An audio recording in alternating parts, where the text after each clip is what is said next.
Buenos días, estimados estudiantes. Vamos a profundizar con lo que vendría siendo los géneros Staphylococcus y Neisseria. Ya la semana pasada se profundizó en el primer tema del segundo módulo, lo que vendría siendo los estreptococos, ¿no? Uno de los géneros más importantes. En este caso vamos a hablar de otros dos géneros de gran importancia. Con ustedes el profesor Puente Gerardo y vamos a empezar con esta primera parte. Vamos a abordar las competencias a desarrollar, como son los saberes conceptual, procedimental y actitudinal, donde el objetivo es describir las características morfobiológicas de estos géneros, identificarlos en el microscopio óptico, reconociendo y diferenciando las características morfológicas entre ellos, y valorar la utilidad del conocimiento de estos dos géneros desde el punto de vista médico-odontológico, donde vamos a explicar el contagio, patogenia y acción de estos agentes en procesos infecciosos y patológicos, tanto sistémicos y generales como bucofaringios. Entonces, ya entrando en materia, ¿qué es el género Staphylococcus, ¿no? La mayoría ya lo conoce del primer módulo cuando se habló de la morfología bacteriana, ¿no? Los estafilococos son uno de los géneros más importantes en la microbiología médica y odontológica y como su nombre lo explica, son cocos agrupados en racimos, ¿no? La palabra estafilo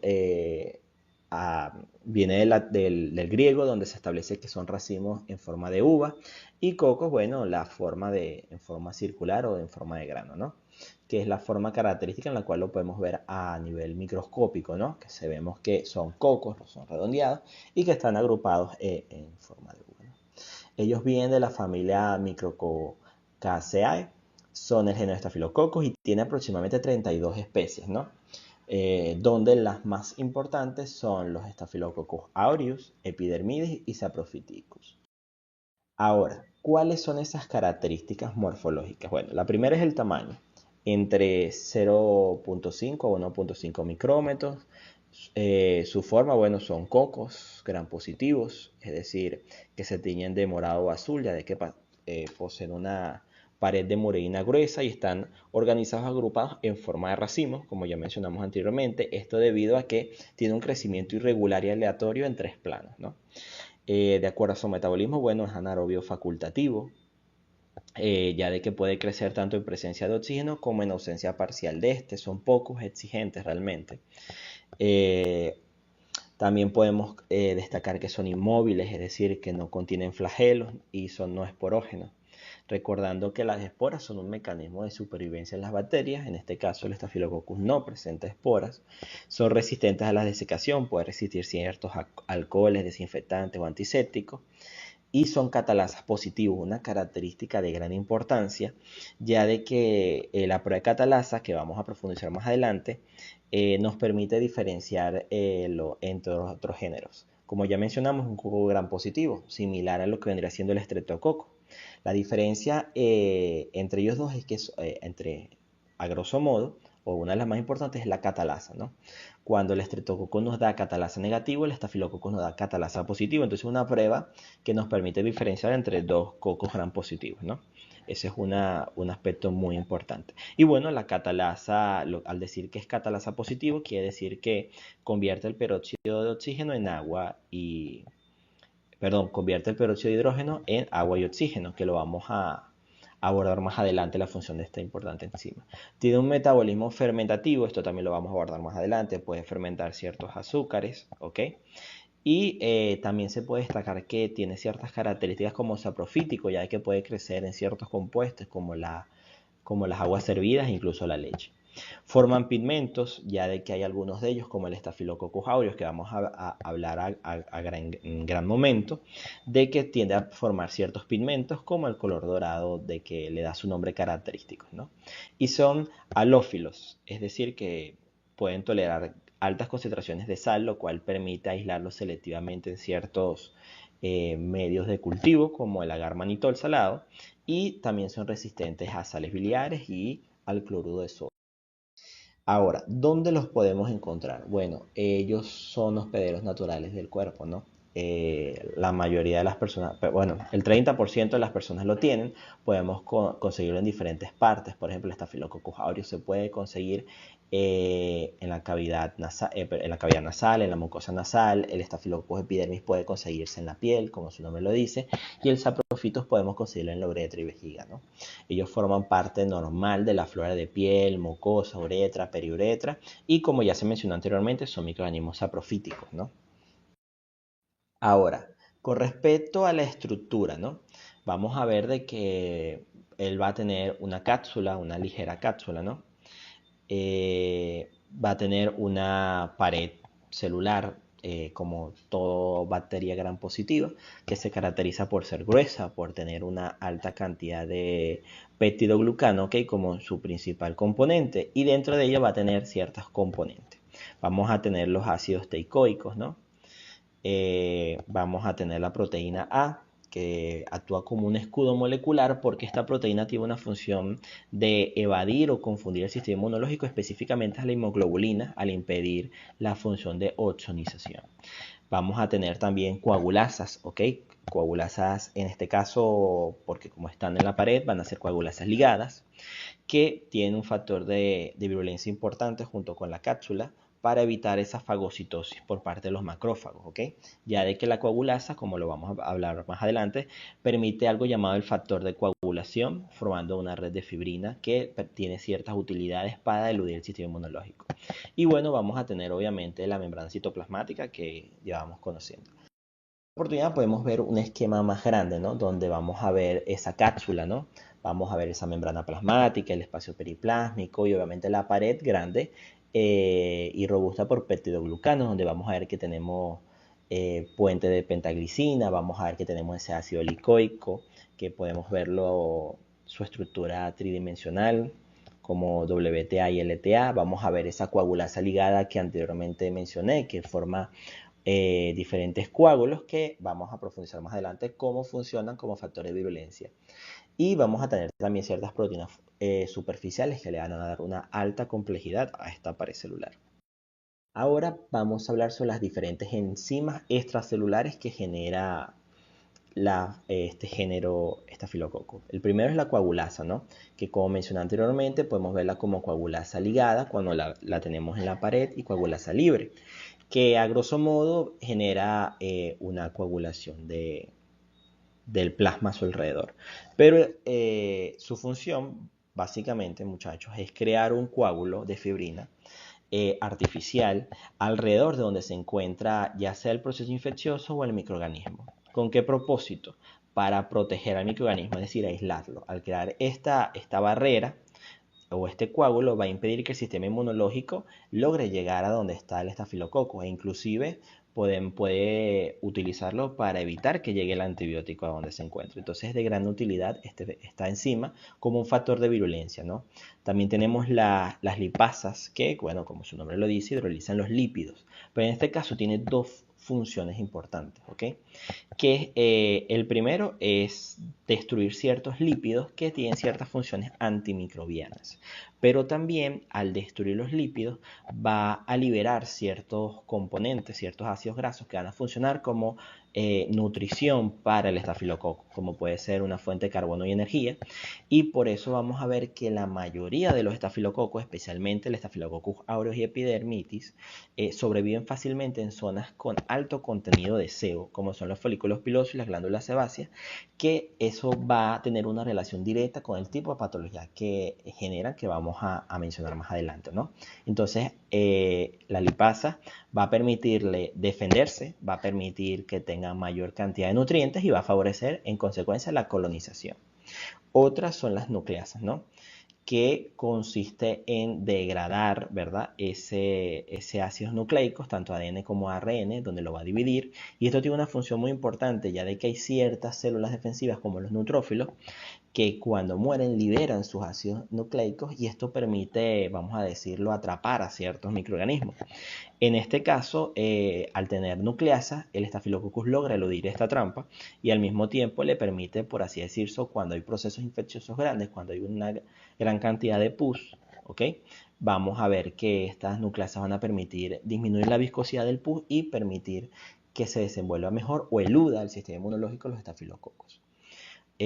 Los otros son las estafiloquinasas, o también lo podemos conseguir en la bibliografía como fibrolisina, ¿ok? Que tiene una actividad fibronilítica. ¿Cómo es esto? Es exactamente lo contrario a lo que hace la coagulasa. Si la coagulasa generaba un coágulo que funcionaba como barrera para aislarlo al microorganismo y evitar que el sistema inmunológico llegue, la fibronilicina hace lo contrario, destruye o debilita este coágulo. ¿Con qué propósito? Bueno, resulta que cuando llega el microorganismo a un tejido donde coloniza y comienza a hacer su proceso patológico, comienza a generar esos coágulos para aislarse. Y a medida que va reproduciéndose, se limita el espacio, se limitan los nutrientes y ya el microorganismo necesita, vamos a decirlo, migrar a otro espacio donde tenga más nutrientes, más espacio y pueda seguir reproduciéndose. Entonces lo que hace en este momento es romper esos coágulos a través de la fibrinolicina y poder desplazarse hacia otro tejido. Ahora viene la beta-lactamasa, que es de gran importancia, ¿ok? La beta-lactamasa es una enzima que genera el estafilococcus que va a destruir ciertos antibióticos, ¿ok? Específicamente los antibióticos que son beta-lactámicos. ¿Por qué? Porque esta enzima logra romper el anillo beta-lactámico, que es fundamental y estructural de estos antibióticos. Entonces, cuando supongamos que un paciente tiene una infección por estafilococcus y toma un antibiótico beta-lactámico, como puede ser, por ejemplo, la penicilina, la ampicilina, la amoxicilina, ¿ok? Entonces, el fármaco, cuando va a interactuar con el microorganismo libera esta enzima y la enzima lo que hace es destruir este anillo estructural del antibiótico y el antibiótico deja de cumplir su efecto, ¿no? Entonces, ¿cuál es la importancia clínica de esto? Que cuando tenemos un proceso infeccioso generado por estafilococcus, que ya vamos a ver más adelante cuáles son las patologías, vamos a notar de que no podemos utilizar estos medicamentos, no podemos utilizar ningún medicamento beta-lactámico, entonces tenemos que utilizar otro tipo de antibiótico, lo cual se traduce en resistencia bacteriana, ¿no? También tenemos la hialuronidasa, ¿ok? Que como su nombre lo dice, hidroliza el ácido hialurónico, lo cual permite disminuir la viscosidad de ciertos tejidos, lo cual va a favorecer que el microorganismo se disemine. Es decir, al romper y debilitar los tejidos va a poder trasladarse hacia tejidos mucho más profundos, lo cual obviamente hace mucho más complejo lo que vendría siendo la enfermedad. Y por último vamos a tener la catalasa, ¿ok? Que como la expliqué un poco atrás, ¿no? La catalasa es una enzima importante que se caracteriza por tener los estafilococos y la diferencia de los estreptococos, donde vamos a tener que es una enzima que va a destruir lo que vendría siendo el peróxido de hidrógeno y convertirlo en lo que es agua y oxígeno molecular. Esto es de gran importancia porque cuando el microorganismo, en este caso el estafilococo, es fagocitado en su interior, una de las formas en las cuales los macrófagos logran destruir los microorganismos que fagocitan es a través del el ataque a través de radicales libres de oxígeno, como puede ser el peróxido. Entonces, el microorganismo logra neutralizar este ataque a través de la catalasa, ¿no? Aquí podemos ver un esquema donde está la función de cada uno, que como mencioné, por ejemplo, vamos a empezar en la parte superior izquierda, la coagulasa. Tenemos la coagulasa libre y la coagulasa estructural o ligada, que va a formar esos coágulos para permitir aislar el estreptococo, como lo podemos ver en el esquema, y no puedan llegar las células defensivas. Tenemos las lipasas, ¿ok? Que va a degradar esos lípidos, esas grasas, para lograr obtener ácidos libres que van a funcionar como nutrientes y al mismo tiempo los va a neutralizar. Tenemos la nucleasa que va a lograr dividir ese ADN hacia ARN, neutralizando el ataque de los neutrófilos. Vamos a tener la fibronolicina, que va a hacer lo contrario a la coagulasa, va a degradar esos coágulos artificiales para lograr diseminarse de una mejor forma. La beta-lactamasa, que destruye el anillo beta-lactámico, impidiendo que las penicilinas, o mejor dicho, los antibióticos beta-lactámicos cumplan su efecto. Tenemos la hialuronidasa, que va a encargar de destruirse el ácido hialurónico para permitir que se propague a tejidos más profundos. Y por último la catalasa, que como ya mencionamos neutraliza el peróxido de hidrógeno. Ahora, vamos a hablar sobre las toxinas, que son de gran importancia. Tenemos 5 toxinas, ¿ok? Vamos con la primera, que es la toxina citolíticas, ¿ok? O hemolicinas, también podemos conseguir en la bibliografía. Tenemos varias de ellas, tenemos alfa, beta, delta y gamma, que básicamente son enzimas que permiten la destrucción de tejidos, de células, y libera su contenido que sirve como nutrientes para el crecimiento de las bacterias. En este caso, o mayormente los estafilococos lo utilizan para atacar lo que vendrían siendo los glóbulos rojos o eritrocitos, ya de que al destruirlo va a liberar sus componentes, específicamente el hierro, y esto le va a servir de componente nutricional para él mismo, ¿no? Tenemos la toxina leucocidina, ¿verdad? Que como su nombre lo dice, ataca directamente los glóbulos blancos, ¿no? Que puede principalmente lo que vendrá siendo neutrófilos, macrófagos y monocitos, ¿ok? Donde se une un receptor específico de los glóbulos blancos y va a generar ciertos poros que va a desestabilizar a la célula. También tenemos la toxina enterotoxina, ¿verdad? Que se caracteriza o se relaciona directamente con lo que vendría siendo la intoxicación alimentaria, especialmente la que es rápida, ¿ok? La que sucede entre 2 a 6 horas, ya de que esta toxina daña directamente el epitelio intestinal y también se caracteriza por funcionar como un superantígeno, que como lo vimos en el módulo pasado, los superantígenos tienen las características de estimular de forma exagerada o sobrenatural lo que vendría siendo el sistema inmunológico, ¿no? Entonces, al actuar como un superantígeno, esto sobre los receptores del intestino va a estimular a nivel cerebral lo que vendrá siendo el vómito, ¿no? Entonces vamos a ver los síntomas característicos de una intoxicación alimentaria, con la excepción de que no se va a presentar fiebre. Y tenemos la toxina exfoliativa, que es una de las más complejas, ¿no? Esta toxina lo que va a generar es romper la integridad de la piel, como podemos ver en las imágenes, ya de que es una típica proteasa donde va a hidrolizar ciertas moléculas, ciertos componentes, pero especialmente la desmogleína 1, que es encargada de la adhesión celular, donde va a mantener unidas las células del estrato granuloso a la epidermis. Entonces, vamos a poder observar ciertas características. Por ejemplo, en los recién nacidos vamos a ver el síndrome de la piel escaldada, ¿ok? O también lo podemos conseguir en la bibliografía como la enfermedad de Rittler, ¿no? Mientras que en los adultos vamos a ver el impétigo ampollar, ¿no? Que vamos a observar esa piel con ampollas que se descaman en grandes tiras, similares a una piel que ha sufrido quemaduras de agua hirviendo, ¿no?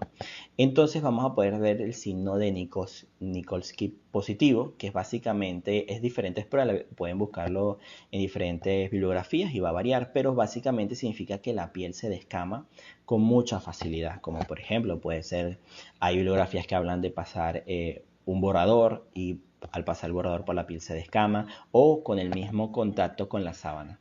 Con el mismo contacto ligeramente se comienza a descamar lo que vendría siendo la piel, ¿no? Y tenemos también la toxina 1, o también llamada toxina del síndrome del shock tóxico, ¿ok? Que es una toxina que actúa como superantígeno, similar al anterior, ocasionando una respuesta masiva de los linfocitos, especialmente los linfocitos T, donde va a generar una liberación impresionante de lo que vendría siendo citocinas proinflamatorias, donde se va a comenzar a ver lo que vendría siendo el síndrome del shock tóxico, ¿no? Que es una enfermedad multisistémica. Vamos a ver fiebre, hipotensión, diarrea, conjuntivitis, mialgia, erupción. También podemos ver en ciertos casos más graves y, un fallo multiorgánico, ¿ok? Entonces aquí vamos a ver cómo la piel se descama, como si tuviese una exposición solar prolongada o una quemadura por exposición solar. Y bueno, se relaciona mucho con el uso de tampones mal cuidados, ¿ok? Entonces, normalmente las mujeres son las que mayormente sufren este tipo de patología debido a este origen, ¿no? Aquí podemos ver también un esquema de las funciones de cada una de las toxinas, donde tenemos las toxinas, la hemolicina, que como los dije se encarga de destruir ciertas células, principalmente lo que vendrá siendo los glóbulos rojos, para así poder hacer uso de su contenido, como podría ser el hierro. La leucocidina, que ataca directamente el sistema defensivo, atacando la primera línea de defensa, ¿no? Línea específica, donde se une a ciertos receptores y genera porosidades que debilitan a la célula. La enterotoxina, que se relaciona con la intoxicación alimentaria, produciendo vómito, diarrea y náusea. La toxina exfoliativa, que como les dije va a afectar esa unión, ¿no?, de diferentes células en el estrato de la piel y va a generar que fácilmente se descame la piel. Y la toxina de síndrome de shock tóxico. Ahora, ¿cuáles son las patologías que causa los microorganismos estafilococos? Lo primero es entender de que como debido a su ubicación, ¿no? Si recuerdan cuando hablamos de qué parte de la flora se encuentra, estamos hablando de un microorganismo que tiene el 30% de la población, que podemos ver que podemos encontrar en la cavidad nasal, que podemos encontrar fácilmente en la piel, ¿no? Entonces se relaciona con justamente alteraciones dérmicas, ¿no? La primera que vamos a hablar sobre es sobre la foliculitis, ¿no? Que es una infección supurativa, es decir, con contenido purulento, muy superficial, que afecta especialmente el folículo piloso, perdón. Es decir, una infección básicamente sobre el vello, ¿no? Que se va a ver o se puede confundir con lo que vendrá siendo un vello encarnado, donde se caracteriza, ¿verdad?, por una pequeña pápula eritematosa de una evolución rápida que avanza hacia una pústula superficial, ¿no? Es muy frecuente en áreas donde hay mucha fricción, ¿ok? Y en áreas donde se realiza un afeitado, por ejemplo, barba, axilas, entre otras. Eh, en ella vamos a ver que los estafilococos van a hacer uso de varias toxinas, especialmente lo que vendrá siendo las lipasas, ¿ok? Que como se les mencioné anteriormente, van a colonizar en ese tejido rico en ácidos, en lípidos, ¿no? Por el sebo que se encuentra en el folículo. Y adicionalmente genera una respuesta del sistema inmunológico, especialmente una respuesta inflamatoria, lo cual va a ser un acúmulo de neutrófilos y ahí es donde se comienza a presentar ese crecimiento purulento, ¿no? También podemos ver lo que, por ejemplo, suceda en el folículo piloso de las pestañas, ¿no? Y esto, cuando se genera un proceso infeccioso allí, genera los famosos orzuelos, ¿no? Ahora, ¿qué pasa si la foliculitis avanza? Bueno, avanza hasta un furúnculo o forúnculo, donde es una evolución más profunda, más agresiva, donde en este caso no se limita solamente al folículo piloso, sino que avanza a profundidad, donde vamos a encontrar ya un nódulo firme, eritematoso, doloroso al tacto, ¿ok? Y podemos ver de que va a generar un crecimiento purulento que va a drenar espontáneamente o va a necesitar una incisión médica, ¿no? Entonces, como les dije, la diferencia de la foliculitis es de que no se limita únicamente a ese folículo piloso, sino que se extiende a ya tejido subcutáneo. Y aquí vamos a ver de que el Staphylococcus va a hacer uso de lo que vendría siendo las coagulasas para de esta forma lograr aislarse, y es algo característico que generan los accesos por Staphylococcus, ¿no? Y la otra complejidad o el otro avance es el anthrax o carbunco, que es muy importante que cuando lo investiguen no lo confundan con el anthrax del Bacillus anthracis. Es el anthrax causado por Staphylococcus, ¿no? Que es únicamente una afección dérmica, donde se caracteriza por cuando se presentan varios foliculitis, entonces se unen, ¿ok? Está la foliculitis a nivel superficial, pero a nivel subdérmico comienzan a unirse y a generar ya una masa purulenta, ¿no? Entonces aquí vamos a ver cómo se fusionan, y vamos a ver la presencia en este caso, de la enzima hialuronidasa, donde va a permitir que ese crecimiento hacia tejidos más profundos, y vamos a ver cómo a nivel del tejido conectivo comienza a generarse tabiques donde se comunica el acceso purulento y genera una gran masa, como logramos ver en la imagen a la derecha. Y continuamos en este caso con la perionipsis, ¿no? Que como se puede observar es una infección localizada en el tejido blando alrededor de la uña, ¿no? Lo que es llamado pliegue ingueal. También se puede conocer coloquialmente como uñero, ¿no? Entonces se caracteriza por la presencia de un dolor pulsante, hinchazón, enrojecimiento y la presencia de un aumento de la temperatura alrededor de la uña, ¿no? Donde si no se trata, aumenta el contenido purulento y puede incluso desplazar lo que vendrá siendo la uña, ¿no?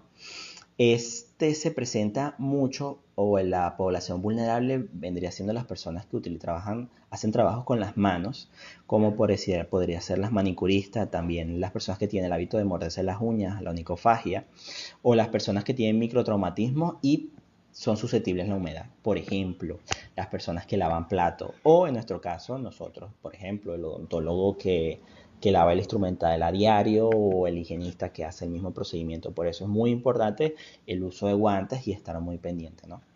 Y tenemos también el impetigo ampollar, ¿no? Que es una infección, le mencionamos anteriormente, una infección cutánea superficial, mayormente afecta a lo que vendría siendo a neonatos recién nacidos, ¿no? A lactantes, debido a la toxina exfoliativa del Staphylococcus aureus, ¿no? Donde se van a presentar esas ampollas grandes y flácidas sobre la piel sana y que se rompen al contacto, ¿no? Y cuando se rompen, genera una superficie eritematosa, húmeda y brillante. Y lo importante de esto es que antes de romperse y generar esas ulceraciones, la ampolla tiene un contenido que obviamente es altamente contagiante, ¿no? Porque tiene alta cantidad de estafilococo. Y avanzamos sobre lo que vendría siendo la que ya mencioné anteriormente, la enfermedad de Ritter o el síndrome de piel escaldada, que es la expresión máxima y sistémica de la presencia de la toxina exfoliativa, donde vamos a ver que empieza con un eritema difuso y doloroso alrededor de la boca o ciertos pliegues, donde empezó el foco infeccioso, que se extiende por todo el cuerpo en un intervalo entre 24 y 48 horas, donde va a formar esas ampollas flácidas y la piel comienza a desprenderse fácilmente, que es lo que les mencionamos, el signo de Nikolsky positivo, y ante cualquier roce, y cuando termina genera lesiones parecidas a quemaduras por agua hirviendo. Y también tenemos infecciones secundarias purulentas, ¿no? Causadas por estafilococos, como puede ser neumonía, osteomielitis, que vamos a profundizar más adelante, artritis, bacteremia, cuando comienza a difundirse por el sistema vascular, endocarditis, cuando ya llega a esa capa protectora del corazón, y infecciones del sistema nervioso. Aquí, la que mayormente nos afecta o la que mayormente se presenta en la clínica y mayormente van a ver en su ejercicio profesional, muchachos, va a ser la osteomielitis. La osteomielitis es una infección muy grave y difícil de tratar. La osteomielitis es una infección que afecta el hueso y la médula ósea. Mayormente es causado por el Staphylococcus aureus, donde el microorganismo, en este caso el Staphylococcus, llega a lo que vendría siendo el hueso. Puede ser por vía hematógena, es decir, a través de una difusión, que venimos conociendo como bacteremia, o a través de una inoculación. ¿Cómo así? Bueno, ante un procedimiento odontológico, ¿no? Por ejemplo, cuando se realiza una es un poco invasiva, cuando se realiza un implante, cuando se utiliza instrumental contaminado, ¿no? Entonces son en estos casos, y bueno, también es susceptible ciertos pacientes, por ejemplo, un paciente con onicofagia, al pasar por un procedimiento invasivo, ¿no? Entonces vemos que el Staphylococcus logra llegar de una u otra forma al hueso y va a comenzar a generar muchas complejidades, porque ya nada más su mera presencia va a hacer que el sistema inmunológico reaccione, donde va a empezar con un aumento de la presión intraósea que va a comprimir los vasos sanguíneos y genera zonas de hueso muerto, porque obviamente el hueso no, al comprimir los vasos sanguíneos, no tiene esa irrigación, y esto en consecuencia va a ocasionar algo llamado secuestros óseos, ¿ok? Donde es un área donde básicamente está el microorganismo aislado y no logra llegar a sangre. Al no llegar sangre, esto complica mucho el tratamiento, que es lo que mencioné al comienzo, que era muy difícil de tratar, porque al ser un área poco vascularizada, obviamente el hueso comienza a morir y no logra llegar al antibiótico. Se manda tratamiento y obviamente el antibiótico no logra llegar porque no hay una irrigación, ¿no? Y bueno, tenemos pruebas diagnósticas. Hay diferentes pruebas diagnósticas que nos permiten no solamente identificar el estafilococcus como tal, sino lograr identificarlos, ¿no? Es decir, son pruebas selectivas y pruebas diferenciales. Vamos a empezar con el aspecto morfológico, ¿no? Lo primero es, bueno, obviamente tomar una muestra y vamos a realizar lo que vendría siendo la tinción de Gram, donde vamos a identificar varias cosas. Primero tenemos que lograr identificar el aspecto o la forma del microorganismo. En este caso, es un coco, estaríamos hablando de una forma redondeada, ¿no? Y su agrupación, que como ya sabemos, por su forma de crecimiento irregular en tres planos, vamos a generar un crecimiento en forma de racimo, donde se puede ver.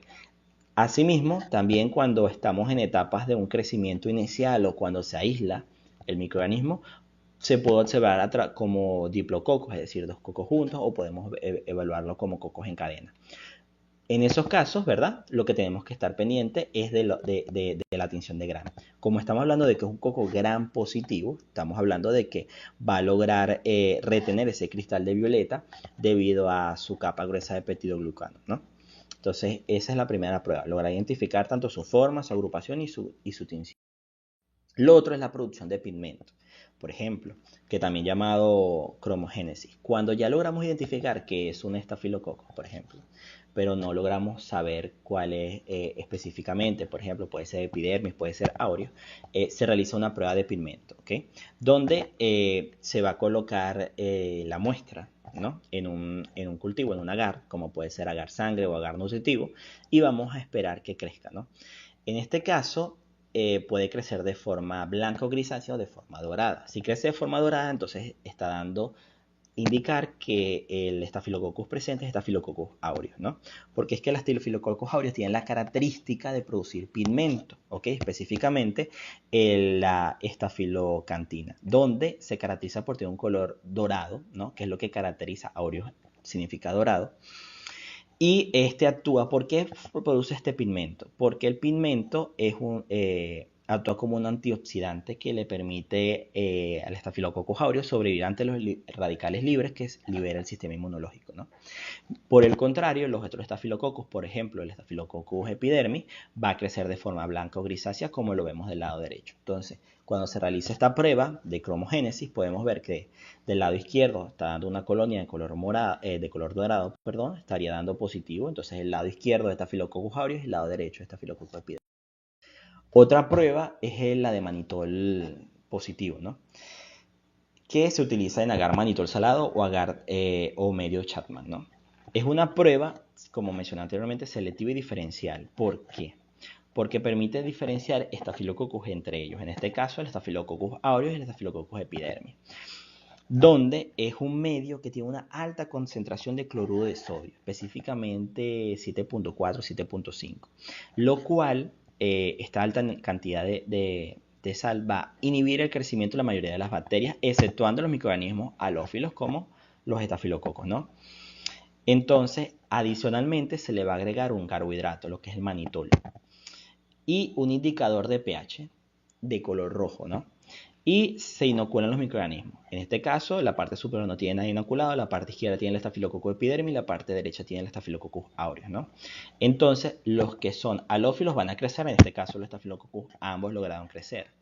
Sin embargo, cuando el Staphylococcus aureus logra fermentar el azúcar, logra fermentar el manitol. Entonces, al fermentarlo, va a generar ciertos residuos metabólicos, lo cual va a aumentar, va a poner el pH más ácido. Entonces, cuando vuelve el pH ácido, logra un cambio de color del rojo al amarillo o al dorado. Entonces, en este caso, como podemos ver que se logró ese cambio de rojo a amarillo, estamos hablando de que el pH disminuyó, el pH se volvió ácido porque fue fermentado el carbohidrato presente. Entonces, en el caso derecho vamos a tener el Staphylococcus aureus que se va a ver de color amarillo o dorado, porque se volvió el medio más ácido, mientras que el lado izquierdo, Staphylococcus epidermis, sigue del mismo color porque no logró fermentar el carbohidrato. Otra prueba es la coagulasa. La coagulasa es de gran utilidad. De hecho, es la prueba principal para diferenciar estafilococcus entre ellos, ¿no? Se puede hacer de dos formas, muchachos. Se puede hacer tanto en un tubo de ensayo como en una lámina portaobjeto. En este caso vamos a hablar de la prueba en tubo de ensayo. En la prueba en tubo de ensayo vamos a tener plasma, ¿no? Y vamos a colocar en este caso en la muestra. Entonces puede suceder dos casos. El plasma sigue exactamente igual, entonces sería coagulasa negativo, como es el caso derecho, donde vamos a tener diferentes tipos de estafilococos, como puede ser Saprophyticus o epidermis. Mientras que si logramos ver que se genera un coágulo o un gel firme, ¿no? Sería entonces un coagulasa positivo, como es el Staphylococcus aureus, que ya explicamos la función de la coagulasa. Entonces, esta prueba es la más rápida y la principal utilizada para establecer qué tipo de estafilococo estamos. Y por último tenemos la catalasa, ¿no? Que la catalasa es en este caso una prueba para diferenciar géneros. Si por ejemplo nosotros tomamos una muestra y logramos identificar que son cocos gram positivos, pero tenemos dudas de si es un estreptococo o un estafilococo, se logra hacer una prueba de catalasa. Si da positiva, estamos hablando de estafilococo, y si da negativa, estamos hablando de estreptococo, ¿no? Donde, como ya lo saben, se va a colocar peróxido de hidrógeno y se coloca la muestra. Entonces, si nosotros vemos que se genera un burbujeo, como la parte superior, estaríamos hablando de que se logró neutralizar, por así decirlo, degradar ese peróxido de hidrógeno, lo que vendría siendo agua y oxígeno, y ante la liberación de oxígeno se presenta el burbujeo.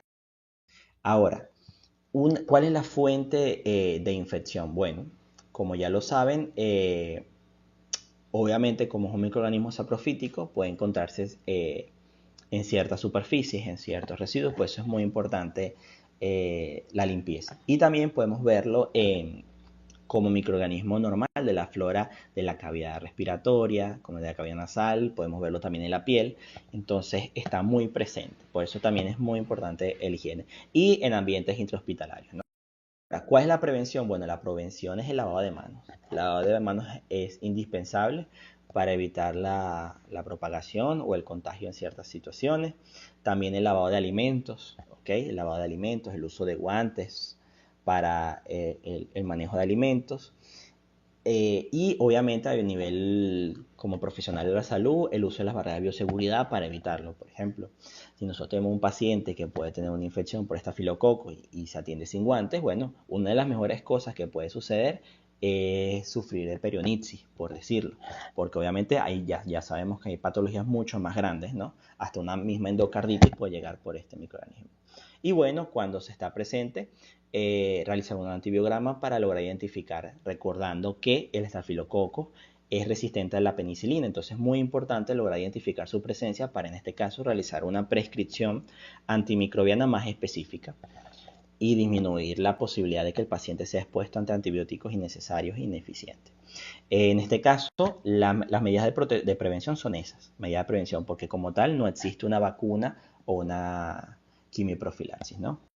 Y por eso damos por concluida lo que vendría siendo la parte 1, donde profundizamos sobre el género estafilococo. De la misma forma, como siempre se los digo en las clases, los invito a buscar, a investigar, a profundizar muchísimo más, ¿no? Que tengan feliz noche y se cuiden.